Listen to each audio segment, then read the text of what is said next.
जय जगन्नाथ बंधु VBG रामजी बा विकसित भारत ग्यारंटी फॉर रोजगार एंड आजीविका मिशन ग्रामीण रे कौन सबु धारा रहिबो जेतेबेले एहा एक आईन रे परिणत होई जीवो, कौन सबु उद्देश्य, कौन धारा, कौन उपधारा एही आईन रे रहिबो, चलंतु आलोचना करिबा।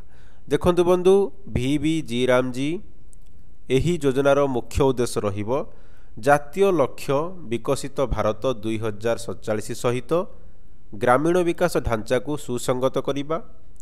प्रति आर्थिक वर्ष रे प्रति ग्रामीण परिवार को अणकुशली मानुआल काम पाई 125 दिनर वैधानिक ग्यारंटी प्रदान करिबा। समृद्ध एवं सुदृढ़ ग्रामीण भारत पाई सशक्तिकरण, अभिवृद्धि, समन्वय एवं समग्रता को प्रोत्साहित करिबा। वयस्क श्रमिक मानक उन्नत आजीविका सुरक्षा ढांचारे अधिक प्रभावशाली भाव में अंशग्रहण करने सक्षम करिबा। तो यार राज्य सरकार कार्यान्वयन ढांचा एथरे केमिति रहिबो देखंतु। जदि आमे धारा 3 देखिबा, धारा 3 रो उपधारा 1 देखिबा, एही आईन कार्यकारी हेबार 6 मास मध्यरे राज्य सरकार एक विज्ञप्ति माध्यम एही आईनर व्यवस्था एवं एथिरे दिया जाइथिबा वैशिष्ट्य गुड़िक सहित सुसंगत एक योजना बा स्कीम प्रस्तुत करिवे। 2 रे देखिबा, उपधारा 1 अनुसार प्रस्तुत होइथिबा योजना एक केंद्रीय प्रायोजित योजना भाव में कार्यकारी हेबो, जेउथिरे आर्थिक दायित्व केंद्र सरकार एवं राज्य सरकार मध्यरे धारा 22 उपधारा 2 रे थिबा पांठी बंटन ढांचा अनुसार बंटा जीवो।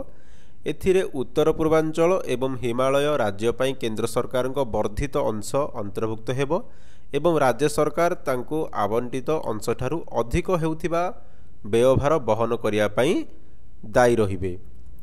धारा 4 जेमिति कि विकसित भारत 2047 लक्ष्य सहित योजना ढांचा एवं धारा 4 रो उपधारा 1 जदि देखिबा आमे एही आईन अनुसार ग्रहण करा जाउथिबा समस्त कार्य उपधारा 3 अनुसार प्रस्तुत होइथिबा विकसित ग्राम पंचायत योजना VGP विकसित ग्राम पंचायत योजना रु आरंभ हेबो। एहा ब्लॉक, जिला एवं राज्य स्तर रे एकत्रित होई जातीय विकास प्राथमिकता सहित सुसंगत एवं विस्तृत कार्यतालिका धारण करिथिबा विकसित भारत जातीय ग्रामीण भित्तिभूमि स्टाक रे अग्रगति करिबो। उपधारा 2 जदि हम देखिबा, विकसित भारत जातीय ग्रामीण भित्तिभूमि स्टाक निम्नलिखित 4टी मुख्य विषय वस्तु उपरे गुरुत्व देव। अर्थात एही VBG रामजी स्कीम रे 4टी विषय वस्तु उपरे काम करा जीवो, जेमिति कि जल संबंधी कार्य माध्यम रे जल सुरक्षा वाटर सिक्यूरिटी, मौलिक ग्रामीण भित्तिभूमि को रूरल इंफ्रास्ट्रक्चर, आजीविका संबंधी भित्तिभूमि लाइवलीहुड रिलेटेड इंफ्रास्ट्रक्चर, चरम पाणीपाग परिस्थिति को प्रशमित करिया पई कार्य mitigation of extreme weather events. तो उपधारा 3 जदि हम देखिबा, एही आईन अधीन रे ग्रामीण कार्य योजना VGP प्लान्स माध्यम रे करा जीवो। एहाकु ग्राम पंचायत द्वारा प्रस्तुत करा जाई PM गतिशक्ति जातीय मास्टर प्लान सहित जोड़ा जीवो। ता सहित उपधारा 4 रे लिखा जाइछि, उपधारा 3 रो उद्देश्य पई ग्राम पंचायत गुड़िक अनुसूची 1 रे निर्दिष्ट व्यवस्था अनुसार कैटेगरी A, कैटेगरी B और कैटेगरी C रे विभक्त हेबे। उपधारा 5 केंद्र सरकार द्वारा निर्धारित उद्देश्यमूलक मानदंड आधार रे प्रत्येक आर्थिक वर्ष पई राज्यवारी आवंटन को केंद्र सरकार स्थिर करिवे। उपधारा 6 कोनोसी राज्य द्वारा ताहार निर्धारित आवंटन ठारू अधिक हेउथिबा जे कोनोसी व्यय राज्य सरकार द्वारा बहन करा जीवो। धारा 5 ग्रामीण परिवार को श्रम नियुक्तिर ग्यारंटी, अन्यथा निर्देशित नहेले राज्य सरकार केंद्र सरकार द्वारा अवगत करा जाइथिबा ग्रामीण अंचल रे अणकुशली मानुआल काम करिबा को स्वेच्छासेवी हेउथिबा प्रत्येक परिवार को एक आर्थिक वर्ष रे अति कम रे 125 दिनर ग्यारंटीभुक्त नियुक्ति प्रदान करिवे। योजना अधीन रे काम करिथिबा प्रत्येक व्यक्ति प्रतिदिनर काम पाई धार्य मजूरी हार रे पाउना पाइबा को हकदार हेबे। उपधारा 3 धारा 5 रे उपधारा 3 दैनिक मजूरी बंटन साप्ताहिक भित्तिरे किंबा कोनोसी परिस्थिति काम समाप्त हेबार 14 दिन रे पर कराजिबो नाही, अर्थात 14 दिन भितर ही मजूरी मिलिबो। केंद्र किंबा राज्य सरकार आर्थिक क्षमता एवं विकासर सीमा मध्य उपधारा 1 रे ग्यारंटीभुक्त समय सीमा बाहर जेकोसी अवधि पाई प्रत्येक वयस्क सदस्य को कार्य जोगाइबाकू व्यवस्था करिपरिबे। धारा 6 कृषिर शीर्ष समय रे श्रम उपलब्धता सुनिश्चित करिबा, जेमितिकी धारा 6 उपधारा 1 रे रहिछि।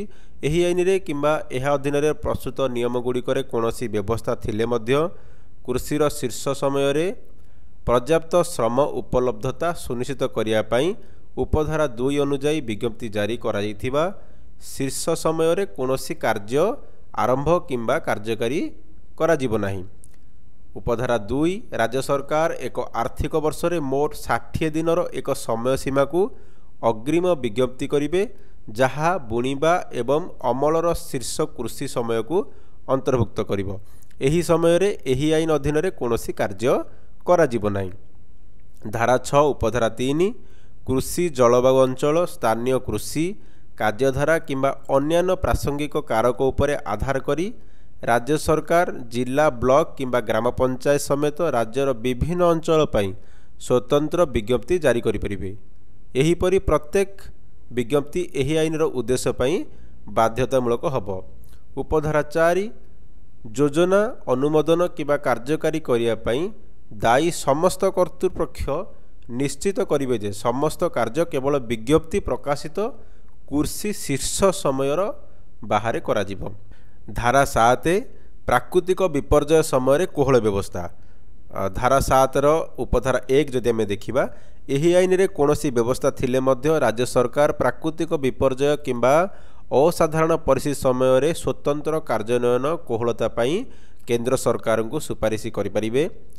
उपधारा 2 राज्य सरकार ठारू प्राप्त सुपारिश को विचार करी केंद्र सरकार अस्थायी भाव में अनुमति प्राप्त कार्यर संप्रसारण दलिल नियम रे कोहलता किंबा वर्धित सर्मनियुक्ति जोगाण परी विशेष कोहल व्यवस्था करि परिबे। धारा 7 उपधारा 3 उपधारा 2 रे कोनोसी व्यवस्था थिले मध्य केंद्र सरकार परिस्थितिर मुकाबिला पई उपयुक्त मने करुथिबा कोहल व्यवस्था घोषणा करि परिबे। तो यह था बंधु जो भी जीराम जी बिल आसवाक जाऊँगी बिल बर्तमान लोकसभा आगत होईची सेही आईन रे बर्तमान कौन कौन सबू ग्राम पंचायत रे कार्य करा जिवो ताहा उपरे किछि धारा एवं आगामी भिडियो रे आमे आउ किछि धारा उपरे आलोचना करिबा। धन्यवाद। Thank you for watching.